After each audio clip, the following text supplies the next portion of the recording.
Hello दोस्तों, good morning. कैसे हो आप लोग? उम्मीद है आप अच्छे होंगे और जहाँ भी हों पढ़ाई कर रहे होंगे।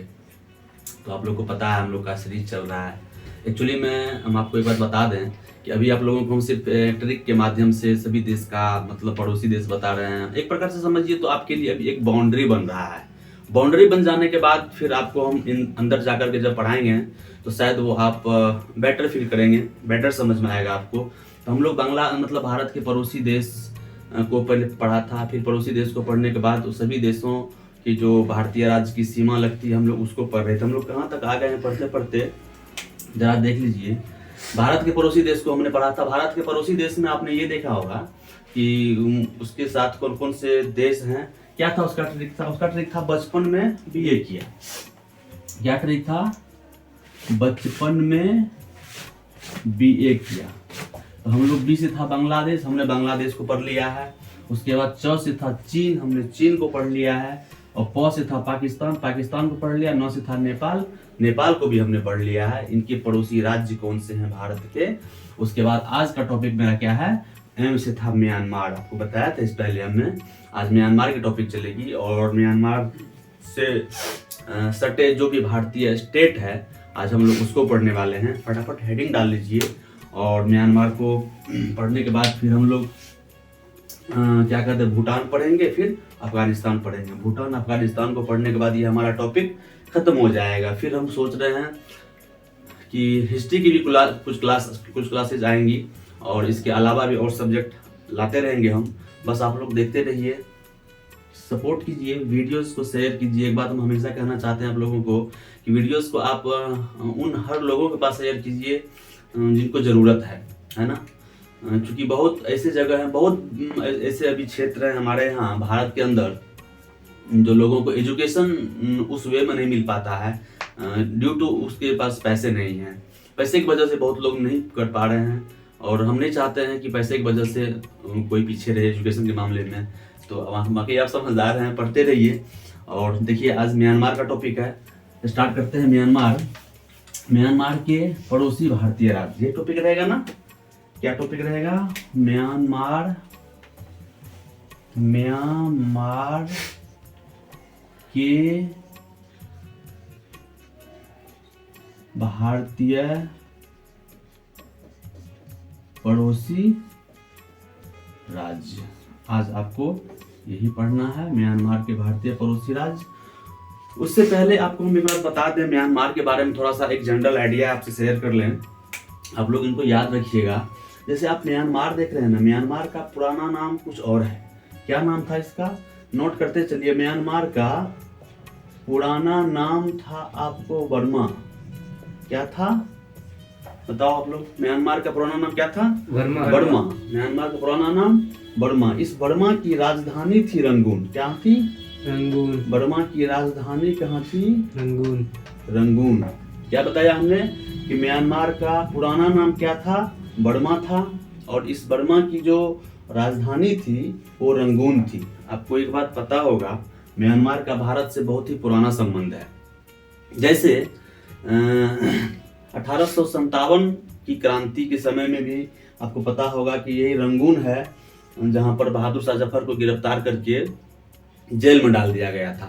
तो म्यांमार का पुराना नाम बर्मा है, इसकी राजधानी रंगून है। आपको बता दें आखिर भारत से ये अलग किस अधिनियम के द्वारा होगा? भारत शासन अधिनियम 1935 आपने पढ़ा होगा। 1935 का भारत शासन अधिनियम। क्या पढ़ा था? भारत शासन। बहुत से लोगों को पता होगा ये चीज, अधिनियम। 1935 के भारत शासन अधिनियम के द्वारा बर्मा को भारत से अलग कर दिया गया था। और अलग कब किया गया था? 1937 में। कब किया गया था? 1937 में अलग कर दिया गया था। कानून बन के आया था कब? 1935 में। 1935 में जब भारत शासन अधिनियम का कानून बन के आया हमारे यहाँ, तो इस कानून के तहत म्यांमार को, बर्मा को भारत से अलग करने की बात कही गई। और उस क्रम में 1937 में उसको अलग कर दिया गया था। और यही वही रंगून है, इसकी जो राजधानी रंगून है, ये वही रंगून। आपने रंगून वाला एक गाना सुना होगा कि मेरे पिया गए रंगून, किया है वहां से टेलीफोन की तेरी याद सताती है। ये वही रंगून है। और ये रंगून कोई साधारण सी बात नहीं है। 1857 की क्रांति मॉडर्न हिस्ट्री का चैप्टर है। हम मॉडर्न हिस्ट्री के चैप्टर जब पढ़ाएंगे, 1857 की क्रांति के समय बहादुर शाह जफर को गिरफ्तार करके 1857 में बहादुर शाह जफर को गिरफ्तार किया गया था और 1858 में इसको इसी रंगून के जेल में डाल दिया गया था। इसी रंगून के जेल में डाल देने के बाद बहादुर शाह जफर की मृत्यु 1862 में हो जाती है। ये वही रंगून है जो कि म्यांमार की पुराना नाम बर्मा की राजधानी थी। ये आपका एक जनरल आइडिया था, इसको आप याद रखिएगा। और आज हम थोड़ा सा क्लियर करते हैं म्यांमार के पड़ोसी राज्य कौन कौन से हैं। इतना को आपने अगर नोट कर लिया है तो चलिए आगे देखिए। आज पड़ोसी राज्य के बारे में देखना है। इसके लिए म्यांमार बोलते हैं तो आपको दिमाग में आता होगा म्याओ म्याओ। क्या आता है? म्याओ म्याओ। अब जानते हैं मेढक को जब सांप पकड़ लेती है तो मेढक की आवाज कैसे निकलती है? ऐसे म्याओ म्याओ निकलती है। मेढक सांप में आप जानते हैं नाग सांप फेमस है हमारे यहाँ। नागमणि आपने सुना होगा, नागमणि। नाग जो इच्छाधार नाग और नागिनें होते हैं उनकी मणियां होती है, उसको नागमणि कहा जाता है। दरअसल होता क्या है कि अरुण नाम का एक व्यक्ति है और वो नाग सांप के व्यापार के क्रम में जगह जगह पर जाकर के सांपों का वो खेल दिखाते हैं। तो बहुत सारे लोग को लगता है कि यार नाग है तो नागमणि तो इसके अंदर होगा ही, नागमणि इसके पास होगा ही। तो कौन नागमणि पाना नहीं चाहता है? आप ये तो बताओ। हर कोई, हर किसी की इच्छा होती है कि मुझे भी नागमणि मिले। तो म्यांमार के भारतीय जो पड़ोसी राज्य हैं उसको जो याद करने की एक हमने ट्रिक बनाई है, शायद आप लोग को पसंद आएगा और याद भी होगा, निश्चित याद होगा। शायद की तो बात छोड़ दीजिए, निश्चित याद होगा अगर आप कंसंट्रेट होके सुनते हैं। तो अगर आपको लगता है कि चलो यार ऐसे सुन ले काम निकाल दें, तो वो आपकी बेवकूफ़ी होगी। कंसंट्रेट होके सुनिए, कंसंट्रेट होके पढ़िए, मजा आएगा। तो इसके लिए एक ट्रिक रखा है, नोट कीजिएगा, नोट करना तुम लोग भी। ट्रिक है अरुण नागमणि मुझे दो। क्या है? अरुण नागमणि मुझे दो। क्या है? अरुण नागमणि मुझे दो। अरुण से क्या हो जाएगा आपका? अरुणाचल प्रदेश। अरुण से अरुणाचल प्रदेश। अरुणाचल प्रदेश। नाग से क्या होगा आपका? नागालैंड। नाग से नागालैंड। मणि से क्या होगा आपका? मणिपुर। मणि से मणिपुर। और मुझे से क्या होगा? मिजोरम। मुझे से क्या होगा? मिजोरम। अरुण नागमणि मुझे दो। अरुण से अरुणाचल प्रदेश, नाग से नागालैंड, मणि से मणिपुर, मुझे से मिजोरम। एक बात याद रखिएगा, जब आप भारत के मैप को देखिएगा, खास करके साइड वाले पोर्शन को, ये इधर वाला जो पोर्शन है ये वाला, यहाँ आपका पड़ता है म्यांमार, यहाँ आपका म्यांमार पड़ता है और अरुणाचल प्रदेश आपको ऊपर पड़ता है। अरुणाचल प्रदेश, नागालैंड, मणिपुर और यहाँ पड़ता है मिजोरम। ऊपर होगी आपको नॉर्थ, इधर होगी आपको साउथ। अगर आपको नॉर्थ और साउथ की बात करें तो ऊपर से स्टार्ट होगा अरुणाचल प्रदेश, नागालैंड, मणिपुर और मिजोरम। ये आपका नॉर्थ वाला एरिया है, ये आपका साउथ वाला एरिया है। अगर नॉर्थ वाला एरिया अगर पूछेगा नॉर्थ से साउथ, तीसरे नंबर पर कौन आएगा? तो मणिपुर आएगा। क्लियर है?